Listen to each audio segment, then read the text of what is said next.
요새 사나이 한스. 옛날에 한 임금님이 궁전 근처에 온갖 종류의 짐승들이 뛰노는 커다란 숲을 가지고 있었습니다. 어느 날 임금님은 사냥꾼을 숲으로 보내 노루를 잡아오라고 했습니다. 하지만 사냥꾼은 돌아오지 않았어요. 임금님은 말했습니다. 사고를 당한 모양이다. 다음 날, 임금님은 사냥꾼을 찾아오라고 다른 사냥꾼 둘을 보냈습니다. 하지만 그들 역시 돌아오지 않았습니다. 사흘째 되는 날, 임금님은 사냥꾼을 모두 불러 말했습니다. 온 숲을 샅샅이 뒤져 세 사람을 찾으라. 찾을 때까지 절대 그만두지 말라. 하지만 사냥꾼은 한 명도 집으로 돌아오지 않았어요. 개도 한 마리도 돌아오지 않았죠. 사냥꾼들은 개도 많이 데리고 갔거든요. 그 후 아무도 감히 숲에 들어가지 못했습니다. 숲은 아주 조용했어요. 이따금 독수리나 매가 숲 너머로 날아가는 것이 보일 뿐이었죠. 그 후 오랜 세월이 흘렀습니다. 어느 날, 낯선 사냥꾼이 임금님을 찾아와 일자리를 구했습니다. 사냥꾼은 위험한 숲에 들어가겠다고 했어요. 하지만 임금님은 허락하지 않았죠. 이상한 숲이다. 그대도 다른 사람들과 같은 꼴을 당할까 걱정이다. 다시는 숲을 빠져나올 수 없단 말이다. 사냥꾼은 대답했어요. 목숨을 걸고 해보겠습니다. 저는 겁이 없습니다. 사냥꾼은 사냥개를 데리고 숲으로 들어갔습니다. 얼마쯤 가자 사냥개가 짐승의 발자국을 발견하고 뒤를 쫓으려고 했어요. 몇 발자국 가자 커다란 연못이 나타났습니다. 사냥개는 더 가지 못하고 우뚝 섰어요. 그런데 연못 속에서 팔 하나가 쑥 나오더니 사냥개를 물속으로 끌고 들어가는 것이 아니겠어요? 사냥꾼은 당장 몸을 돌려 건강한 젊은이 3명을 데려왔습니다. 젊은이들은 양동이를 가져와서 연못물을 다 퍼냈어요. 이윽고 바닥이 드러났는데 야만인이 바닥에 누워있는 거예요. 야만인의 몸은 녹슨 쇠처럼 갈색을 띠고 있었고 얼굴을 뒤덮은 머리털은 무릎까지 내려왔죠. 사냥꾼 일행은 야만인을 밧줄로 묶어 궁전으로 끌고 왔습니다. 모두 야만인을 보고 깜짝 놀랐죠. 임금님은 야만인을 쇠로 된 우리에 가두고 우리를 궁전 마당에 놓으라고 명령했습니다. 임금님은 문을 열어주는 사람은 목숨을 잃을 줄 알라고 엄하게 일렀습니다. 열쇠는 왕비님이 직접 보관해야 했죠. 그 후로 사람들은 마음 놓고 숲에 들어갈 수 있었습니다. 임금님에게는 8살 난 아들이 있었어요. 어느 날 왕자님은 황금공을 가지고 마당에서 놀았습니다. 그런데 그만 황금공이 우리로 또르르 굴러 들어갔습니다. 소녀는 달려가 말했어요. 내 공을 주세요. 그러자 야만인이 말했습니다. 문을 열어주면 주마. 싫어요. 열어주지 않을래요. 아바마마가 그러지 말랬어요. 소녀는 이렇게 말하고 달아났습니다. 다음 날, 소녀는 다시 와서 공을 달라고 했어요. 그러자 야만인이 말했습니다. 문을 열어다오. 하지만 소녀는 그럴 생각이 없었죠. 사흘째 되는 날, 임금님이 말을 타고 사냥을 나갔습니다. 소녀는 다시 와서 말했어요. 그러고 싶어도 문을 열어줄 수 없어요. 열쇠가 없거든요. 그러자 야만인이 말했어요.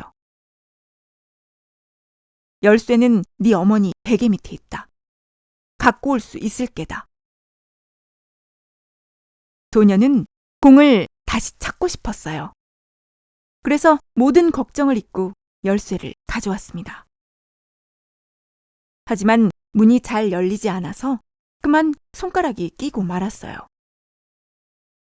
마침내 문이 활짝 열렸습니다. 우리에서 나오자 야만인은 황금공을 소년에게 주고는 얼른 가려고 했습니다. 소년은 겁이 나서 야만인의 등에 대고 소리쳤어요. 야만인 아저씨, 가지 마세요. 아저씨가 가면 나는 매를 맞는단 말이에요. 그러자 야만인은 몸을 돌려 소년을 번쩍 안아 어깨에 태우고 성큼성큼 숲으로 걸어 들어갔습니다. 이윽고 임금님이 돌아왔습니다. 우리가 비어있는 것을 보자 임금님은 왕비님에게 어떻게 된 일이냐고 물었어요. 하지만 왕비님은 아무것도 몰랐죠.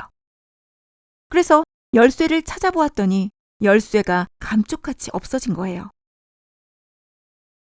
왕비님은 소년을 소리쳐 불렀습니다. 하지만 대답이 없었죠. 임금님은 사람들을 풀어 들판을 찾아보라고 했지만 소년을 찾을 수 없었습니다. 임금님은 무슨 일이 일어났는지 짐작이 갔어요. 이제 궁전은 큰 슬픔에 잠겼습니다. 어두컴컴한 숲에 이르자 야만인은 소년을 어깨에서 내려놓았어요. 그리고 이렇게 말했습니다. 다시는 부모님을 만날 수 없을 게다. 내가 거두어 주마. 나를 풀어주었으니까. 또 네가 불쌍하기도 하고. 내가 시키는 대로 하면 좋을 게다. 나는 이 세상 그 누구보다 많은 보물과 황금을 갖고 있단다. 야만인은 이끼로 잠자리를 만들어 주었어요. 소년은 자리에 누워 스르르 잠이 들었죠. 다음 날 아침, 야만인은 소년을 어느 샘물로 데려가더니 이렇게 말했습니다. 이 황금 샘물은 수정처럼 맑다. 샘물가에 앉아서 정신 바짝 차리고 지켜라. 샘물 속에 아무것도 빠지지 않도록 잘 지켜야 한다. 시로락이 하나라도 떨어지면 샘물은 상하고 말지. 매일 저녁 하라는 대로 했는지 보러 오겠다. 소년은 물가에 앉아 샘물을 지켰어요. 이따금 금빛 물고기도 보이고 금빛 뱀도 보였죠. 소년은 샘물 속에 아무것도 빠지지 않도록 정신 바짝 차리고 지켰습니다. 그런데 갑자기 손가락이 못 견디게 아팠어요. 소년은 자기도 모르는 새 샘물 속에 손가락을 쑥 넣었습니다. 소년은 얼른 손가락을 다시 뺐어요. 하지만 손가락은 벌써 황금빛으로 물들어 있었습니다. 소년은 황금빛을 없애려고 무진 애를 썼지만 소용없었죠. 저녁에 무쇠사나이 한스가 왔습니다. 무쇠사나이 한스는 소년을 유심히 쳐다보더니 말했어요. 샘물에 무슨 일이 있느냐? 소년은 대답했죠. 아니요, 아무 일도 없었어요. 아무 일도 없었다니까요. 소년은 무쇠사나이 한스가 보지 못하게 손가락을 등 뒤에 숨겼습니다. 하지만 야만인이 말했어요. 손가락을 물에 담갔구나. 이번에는 그냥 넘어가 주마. 뭘 또 빠뜨리지 않도록 조심해야 한다. 소년은 새벽부터 샘물가에 앉아서 지켰습니다. 그런데 또 손가락이 욱신욱신 아팠어요. 그래서 손가락으로 머리를 쓸어 넘겼는데 불행하게도 머리카락 한 올이 샘물에 툭 떨어졌습니다. 소녀는 얼른 머리카락을 건졌어요. 하지만 머리카락은 벌써 황금빛으로 물들어 있었죠. 무쇠사나이 한스가 왔습니다. 무쇠사나이 한스는 무슨 일이 일어났는지 벌써 다 알고 있었어요. 머리카락 한 올을 샘물에 빠뜨렸구나. 한 번 더 눈 감아주마.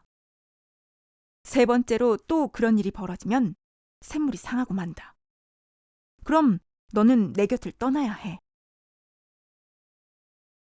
사흘째 되는 날, 소녀는 샘물가에 앉아 있었습니다.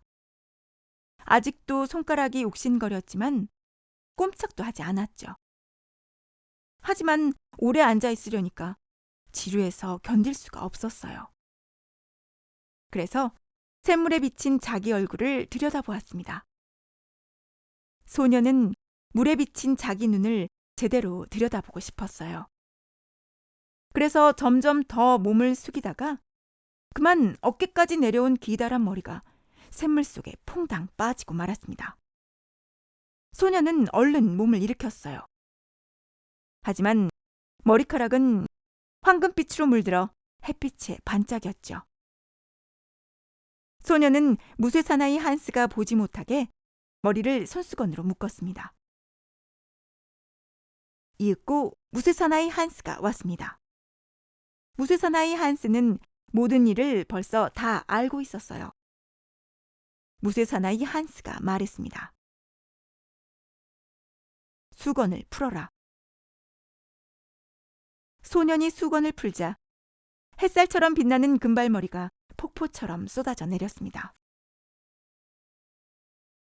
소녀는 있는 힘을 다해 변명했지만 소용없었어요.